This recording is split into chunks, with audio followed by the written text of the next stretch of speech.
নলবাৰীৰ ঘগ্ৰাপাৰৰ যোৱাকালি গোটৰ মহিলাসকলক 10,000 টকাৰ চেক বিতৰণৰ নামত যিটো মানে নিৰ্যাতন চলালে, হাৰাশাস্তি কৰিলে, তাৰ বাবে দায়ী জয়ন্ত মল্ল বৰুৱা।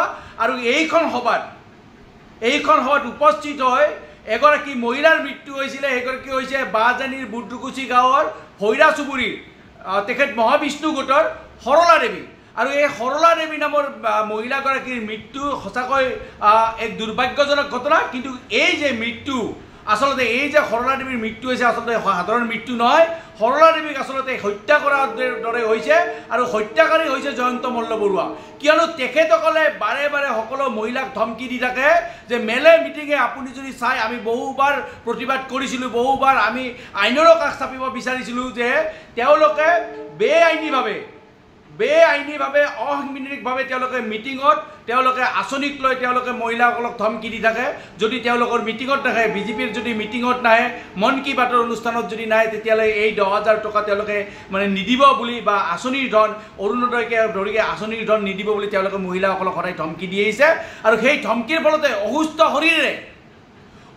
শৰীৰেৰেও বহু মহিলা কালি মিটিঙত যাবলগীয়া হৈছে, যাৰ বাবে কালি বহু মহিলা মানে প্ৰায় 20ৰ পৰা 30 গৰাকী মহিলা অসুস্থ হৈ পৰিছে। তাৰে এগৰাকী সৰলা দেৱী নামৰ এগৰাকী মহিলাৰ মৃত্যু হৈছে। আৰু মই বাৰে বাৰে কৈছোঁ যে এই মৃত্যুৰ বাবে দায়ী জয়ন্ত মল্ল বৰুৱা।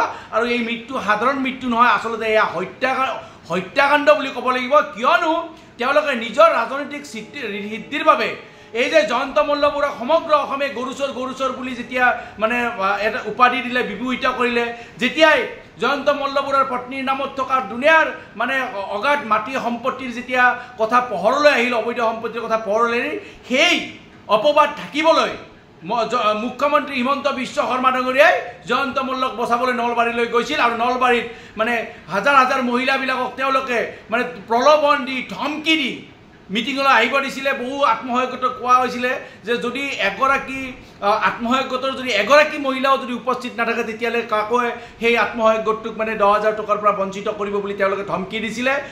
সেইকাৰণে অসুস্থ শৰীৰেও বহুত মহিলা আহি তাত উপস্থিত হ'বলগীয়া হৈছিলে, যাৰ পৰিণতিত সৰলা দেৱীয়ে মৃত্যুবৰণ কৰিব লগা হৈছে, মৃত্যু মুখত পৰিছে। গতিকে এই মৃত্যু সাধাৰণ মৃত্যু নহয়, এয়া সম্পূৰ্ণৰূপে তেওঁলোকে মানে মানৱ অধিকাৰ উলংঘা কৰিছে।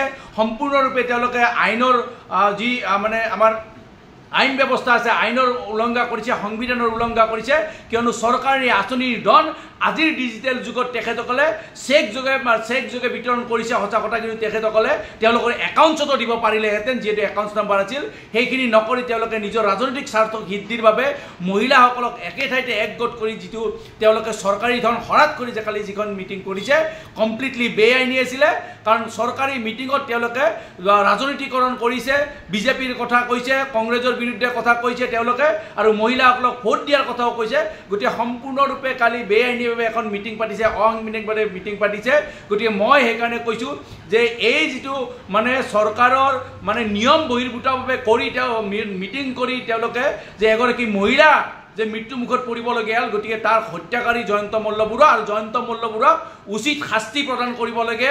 অসম আৰক্ষীক মই অনুৰোধ জনাইছোঁ, আইন ব্যৱস্থালৈ মই অনুৰোধ জনাইছোঁ যে এই অনতি পলমে এইগৰাকী মন্ত্ৰী জয়ন্ত মল্ল বৰুৱাক আপোনালোকে এৰেষ্ট কৰক। কিয়নো জয়ন্ত মল্ল বৰুৱাৰ